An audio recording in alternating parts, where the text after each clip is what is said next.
Hello guys, today we will be learning about inverse variation. Now previously in class we learned about direct variation where we did an experiment and we see how two relationships varies directly. While today we will be learning about when two relationships varies inversely. Alright, let's go ahead and get started. Okay, our vocabulary for today is inverse variation. And here is the definition. Now remember with direct variation we had y equal kx. Now with inverse variation it is the opposite. So it can be written in the form of y equal k over x. So here we need to keep in mind for direct variation it's y times kx.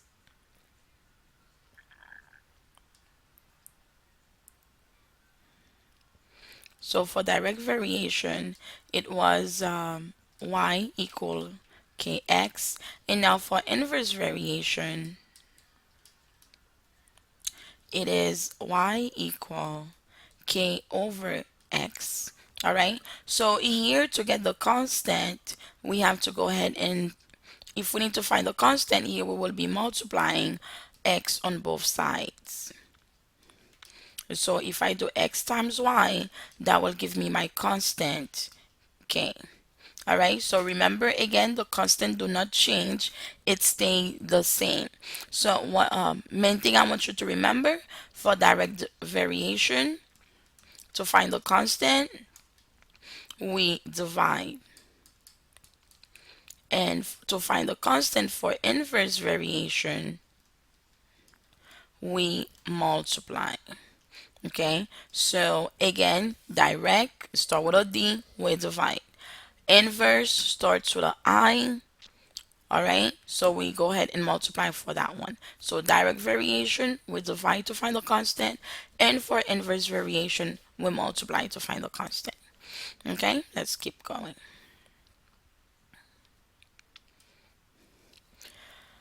All right, so here we need to tell whether each relationship is an inverse variation, or direct variation, or neither. So remember last time with direct variation, first thing we needed to do is to look to see if both values are doing the same thing. So we also do the same thing for inverse variation. However, with inverse variation, again, there will be doing opposite things. When x goes up, y will be going down, and when if x go down, y will be going up. Again, they are doing Alright, so let's recap. With inverse variation, x and y are doing the opposite. When x goes up, y goes down. And when if x goes down, y will be going up. Again, they will be doing opposite. And remember with direct variation, like last time, if x goes up, then y goes up. And if x goes down, y goes down. That will be a direct variation. All right. So here, let's go ahead and take a look to see if this will be a direct variation or inverse variation or neither. So in this table, we see 4, 6, 8, 12, 18, 24. So x is increasing, y is increasing. So inverse variation is out because they are not doing the opposite. So inverse is out. Now it might be a direct variation. So remember for direct variation we need to do y over x to see if we will get the same number. So here when we do 12 divided by 4, we get 3. 18 divided by 6, we get 3. 24 divided by 8, we get 3. So this relationship right here will be a direct variation. Alright, we learned about that in the last screencast. Alright, let's do another example. Alright, so here we have another data set and we have where x is 3, 4, 5. So this right here is increasing. And then we have 40, 30, and 24. This right here is decreasing. Now, So that means direct variation is out of the picture. We This can only be direct variation, inverse variation. I'm sorry. So there's a possibility that this will be an inverse variation because x is going up and y is decreasing. So they're doing opposite things. This can only be inverse variation. Now, the next thing we want to do with inverse variation is to multiply. Remember, direct. What do we do for direct? Divide or multiply? Divide. And for inverse, we multiply. Okay, so the next thing to do here is to go ahead and to multiply these numbers and see if we get the same constant. So 40 times 3, that will be 120. 30 times 4, 120. And 5 times 24 is 120. So this relationship right here will be an inverse relationship. Okay, so please remember this is very important right here. For direct variation, to find the constant, again, this is to find k, the constant. We divide and then we for direct variation and we multiply for inverse variation. All right, let's do another example. All right, so go ahead and try this by yourself and then come back and get the answer.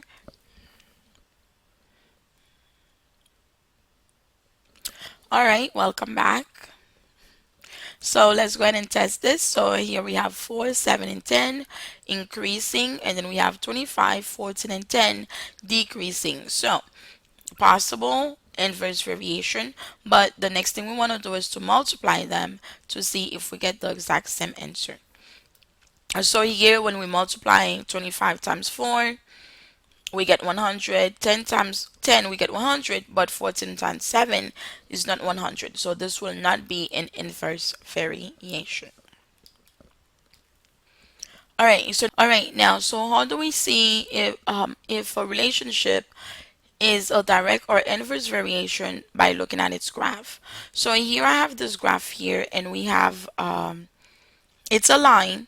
So because it's not starting at 0, so I know it's not going to be a direct variation. So direct variation is out of the picture. Now my only other possibility is inverse. So now remember, with inverse, when x goes up, y goes down. So here I see when x is 1, y is 2. So here I have a point 1. Again, remember the points are x, y.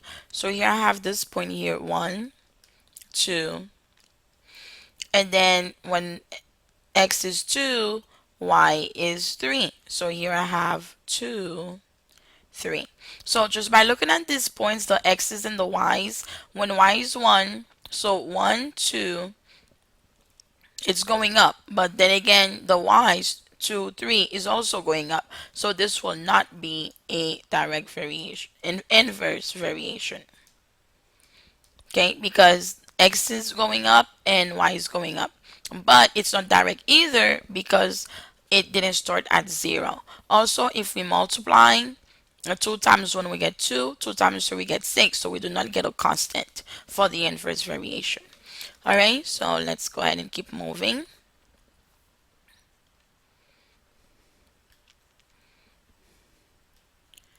All right, so I really put this one there because I want you guys to know what the inverse relationship look like. You see this slide right here? That's what the inverse relationship look like when we graph it. If you guys see here, I'm going to go ahead and create a table with the points. And let's start right here. So here's one good point. Here's another good one.